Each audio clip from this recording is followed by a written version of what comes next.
आपसे करना चाहूँगा कि पिछले एक हफ्ते में बाजार ने जो चाल दिखाई और बाद में बाजार जिस पोजीशन पे आकर रुका, इसको क्या कहा जाए? अगर एक लाइन में कहना चाहूँ तो इसको क्या कहूँ, बाजार सहमा हुआ है या फिर बाजार डरा हुआ है? लक्ष्मण जी, ये सवाल आपने मुझसे 2 दिन पहले पूछा होता तो मैं कहता कि बाज़ार ठहरा हुआ है। आज आप ये सवाल पूछेंगे तो मुझे कहना होगा कि बाज़ार में आज एक नर्वस ब्रेकडाउन हुआ है। और ये इसलिए मैं कह रहा हूँ क्योंकि थोड़ा-सा अर्निंग्स लेड है ये। आप देखिए, बाज़ार चल रहा था, 1 महीने पहले एक अच्छा मूव आया बाज़ार में। बाज़ार में थकावट कब से शुरू हुई? जब वो ऑटो सेल्स के डेटा आए उसके बाद, और उसके बाद जब कंपनियों के क्वार्टरली अपडेट्स आए। और एक चीज़ क्लियर हो गई थी कि ये जो Q1 का अर्निंग सीज़न है, इसमें आप बहुत ज़्यादा अच्छी रिकवरी की उम्मीद ना रखें। मार्केट की रैली खूब रैली थी कि Q1 का अर्निंग सीज़न अच्छा होगा, लेकिन अब तक देखकर लग रहा है कि नहीं, इस बार भी वही होने वाला है। कुछ कंपनियां इधर-उधर अच्छे नंबर ले आएंगी, लेकिन एग्रीगेट लेवल पर इकॉनमी शायद अभी भी पटरी पर नहीं आई है। इंडिया इंक अभी भी शायद पटरी पर नहीं आया है, और इस वजह से मार्केट ने वो ब्रेकडाउन दिखाया। कल हम रेंज के एकदम लोअर एंड पर जाकर बंद हुए थे 25,350 पर, और आज जिस तरीके से हम पहले हमने रिकवरी की कोशिश की, वहीं पर हम फेल हुए, और जिस तरीके से हम 25,150 की तरफ गए, वो थोड़ा दिक्कत का मामला था। और अब अगर हम 25,050 तोड़ देंगे तो जो पूरी रैली 24,700 से शुरू हुई थी, उसके टूटने का रिस्क बढ़ जाएगा। इस इसके टूटने का रिस्क बढ़ गया है और अर्निंग सीजन जो है इस बार भी बाजार को बहुत ज़्यादा एनर्जी नहीं देने वाला है। सुनील सुवर्णम साहब, आप कई बार चर्चा कर चुके हैं अर्निंग सीजन की पहले भी। इस बार की रीडिंग क्या कहती है आपकी? ये रीडिंग कहती है कि नंबर्स जो उम्मीद थे उतने हिसाब से नहीं है। और इसका एक कारण मैं सोच रहा हूँ कि जो 1 लाख करोड़ का गिव अवे था, तो शायद लोगों ने अभी तक खर्चा करने का मूड बनाया नहीं है, इसलिए ऑटो के नंबर की बात करें। और बैंक के भी मैंने आंकड़े देखे, नॉट द अर्निंग्स बट देखे तो डिपॉजिट ग्रोथ अच्छी हुई है, मगर लेंडिंग ग्रोथ उतना नहीं हुआ है। तो ये दोनों को हम कोरिलेट करेंगे तो लोग अभी भी थोड़ा हेजिटेट कर रहे हैं खर्चा करने के लिए, यानी एक कंज्यूमर का कॉन्फिडेंस अभी वापस नहीं आया है, भले ही पैसे उसके हाथ में आए। इसलिए आपने देखा कि एसआईपी आंकड़े बढ़ रहे हैं और इंडस्ट्री के फ्लोज भी 19,000 से 27,000 बढ़ गई। तो ये सब कह रहे हैं कि लोग अभी सावधान है, कॉशियस है, इन्वेस्टमेंट और सेविंग में ज्यादा ध्यान दे रहे हैं, खर्चे पे ऊपर इतना अभी ध्यान नहीं दे रहे हैं। तो शायद वो उसका असर आपको पूरी अर्निंग सीजन, जहाँ पे कंज्यूमर ओरिएंटेड फोकस्ड कंपनीज है, शायद उनमें आपको ये एक दबाव का इम्पैक्ट दिखेगा। तो ये एक अर्ली रीडिंग, जैसे अनुज जी कह रहे थे, अर्ली रीडिंग यही लग रहा है कि लोगों का कॉन्फिडेंस खर्चा भरने में नहीं है। और उसके साथ जो इन्फ्लेशन की कटौती हो रही है ना, शायद कॉर्पोरेट्स को उसका एक कॉस्ट का बेनिफिट तो दिखना चाहिए, मगर सेम टाइम एक फ्रेश इन्वेस्टमेंट के लिए भी उनको, अगर लो इन्फ्लेशन है तो फ्रेश इन्वेस्टमेंट का भी सोचेंगे, क्योंकि अनलेस सबको एक नॉमिनल ग्रोथ बढ़ती है देश में, अब खर्चा उतना नहीं बढ़ेगा। तो ये एक नेगेटिव इफेक्ट ऑफ इन्फ्लेशन मैं कहूंगा, क्योंकि इन्फ्लेशन नहीं होता है तो क्या होता है कि वो एक कॉर्पोरेट्स को भी एक कॉन्फिडेंस नहीं होती है कि फ्यूचर की ग्रोथ अच्छी आएगी। Normally EPS growth nominal GDP growth से कोरिलेट होता है। तो शायद वेट एंड वॉच, अभी बहुत अर्ली डेज है, बस 1-2 दिन ही हुए हैं, मगर इनिशियल आउटलुक ऐसे ही लग रहा है कि थोड़ी अर्निंग सीजन की जो उम्मीदें थी शायद उतनी अच्छी नहीं आएगी।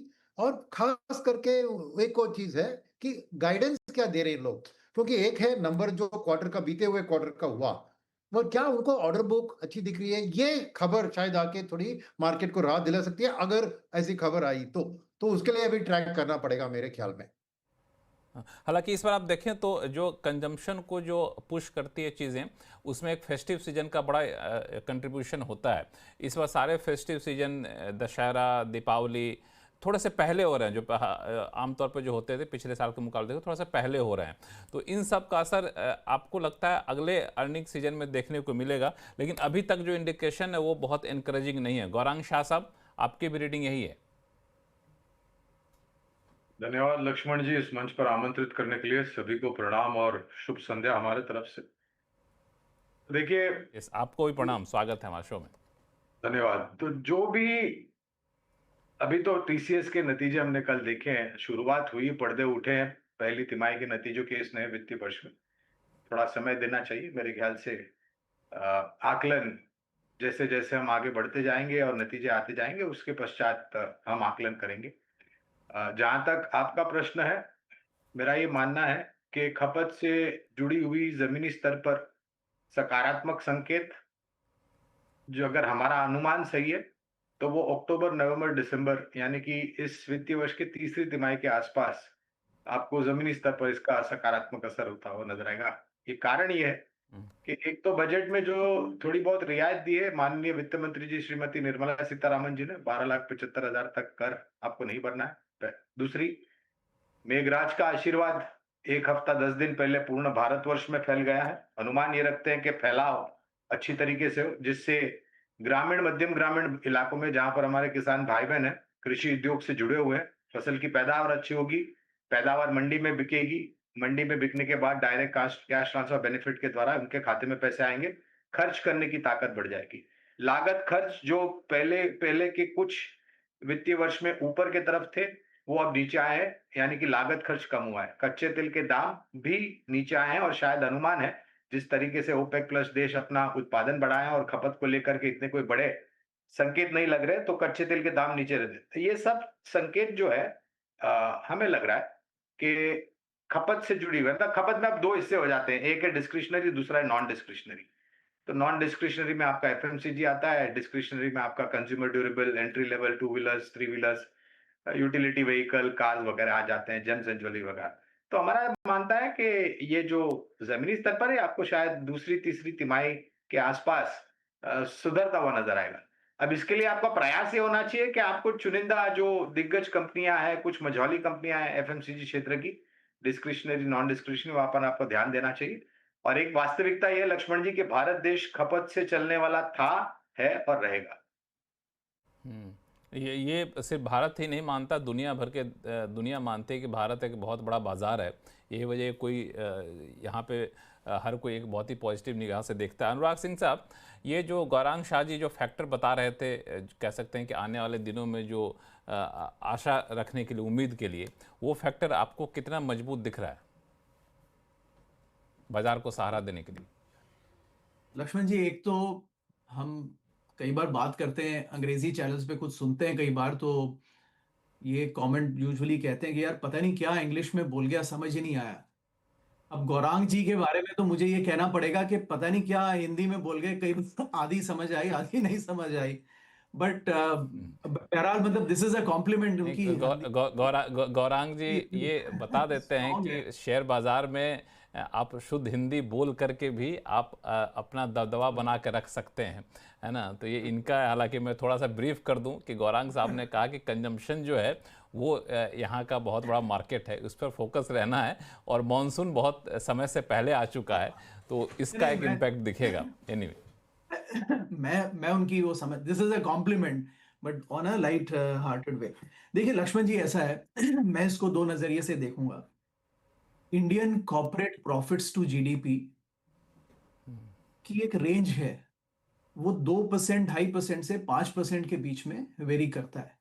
तो पिछली पीक और करीब 2008 में आई थी, जब वो वापस से 5.2% पे आया था। उसके बाद एक एब्जॉर्प्शन पीरियड आया था 10 साल का, जिसमें उसने वो 5.2 से वापस डाउनवर्ड जर्नी टिल 2019 करीब 2.5% की कवर की, और उसके बाद वापस से अब हम 5% पे पीक कर गए हैं।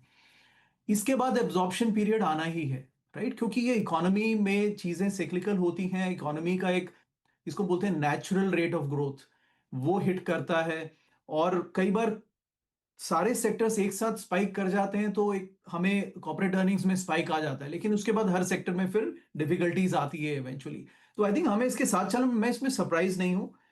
एडिशनली आई थिंक इसके साथ दो और डेटाज मैं बड़े केयरफुली ट्रैक करता हूँ। वन आपको इज बीच में थोड़ा सा रोक दूं, मैं बीच में अनुराग जी रोकना चाहूँगा आपको, थोड़ा सा इसको और एक्सप्लेन करिए। जो आपने कहा कॉर्पोरेट अर्निंग और प्रॉफिट, इसके बीच के रेशियो की बात आप कर रहे हैं, क्या कर रहे थे? कॉर्पोरेट प्रॉफिट्स टू जीडीपी, भारतीय कॉर्पोरेट प्रॉफिट टू, पूरी हाँ, पूरा जो कॉर्पोरेट प्रॉफिट्स कमाती हैं और देश का जो जीडीपी, उसका एक रेशो की जो रेंज है इंडिया की, वो 2.5 से 5 के बीच में ही फ्लक्चुएट करता है। आप पिछला 2.5 से 5% का मतलब क्या हुआ कि मतलब जितना कॉर्पोरेट प्रॉफिट करते हैं और जो जीडीपी होता है उसके मुकाबले 5% प्रॉफिट होता है।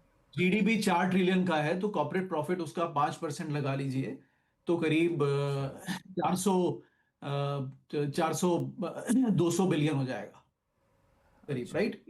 इस तरह से काम चलता है वो। जब तो 5% पे जाता है तो उसके बाद वो सेचुरेशन माना जाता है आपके हिसाब से? फिर वो सेचुरेशन होता है, फिर उसके बाद पुरानी हिस्ट्री यही कहती है। तो उम्मीद, अच्छा। और देखिए उसके रीजंस होते हैं। अभी देखिए, अभी प्रॉफिट्स वापस से 5% पे क्यों गए? आपकी गवर्नमेंट ने केपेक्स बढ़ाया, चाहे डेफिसिट स्पेंडिंग की, लेकिन वो 3 लाख करोड़ का अमाउंट जो है वो 12 लाख करोड़ पर आ गया। तो अल्टीमेटली वो भी स्पेंडिंग तो गवर्नमेंट से निकल के लोगों के पास ही आएगी, फिर कंपनीज के पास में स्पेंडिंग होगी। तो कुल मिला के ये चीजें आती हैं। सेकंड, आपका बैंक्स का एनपीए पिछले पूरे 2011 से 20 की डेकेड में बैंक स्ट्रगल कर रहे थे, बिकॉज सारे एनपीएस राइट ऑफ करने थे उनको पिछले 10 साल के। वो राइट ऑफ हो गए, बैलेंस शीट क्लीन हो गई, banks were ready to grow. Consumer के पास में भी नई स्पेंडिंग आई, right, because of government stimulus everything. So global rally थी, राइट।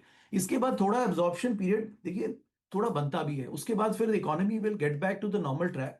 जो आपका 10% नॉमिनल ग्रोथ है जीडीपी का, कंपनीज उसी को रिफ्लेक्ट करेंगी। तो कुल मिला के कहानी वो 10% अर्निंग्स के पास में रहेगी। चौथा, आपने मार्केट में मल्टीपल्स काफी बढ़ गए कंपेयर टू 2019 अभी इस समय पर। तो अब मल्टीपल्स की गुंजाइश है नहीं।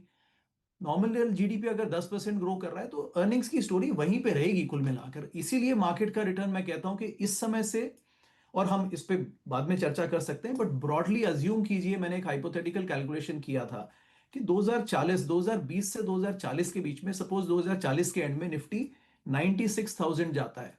ओके, 96,000 निफ्टी, वो कितना बनता है?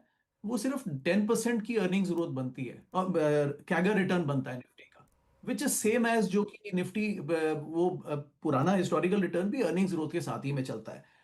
तो यहां से अगर निफ्टी 96,000 जाता है 2040 के एंड पे, तो इन्वेस्टर्स को 10% का रिटर्न बनेगा। बहरहाल, एक दो important parameters, right, which I track, one is to wheeler growth. पिछले 10 साल में लक्ष्मण जी, हम उसको कुछ भी रीजन दे, 10 साल में टू व्हीलर ग्रोथ तकरीबन स्टैग्नेंट है। Volume of two wheeler sold in India. Second is the car, four wheeler car की ग्रोथ।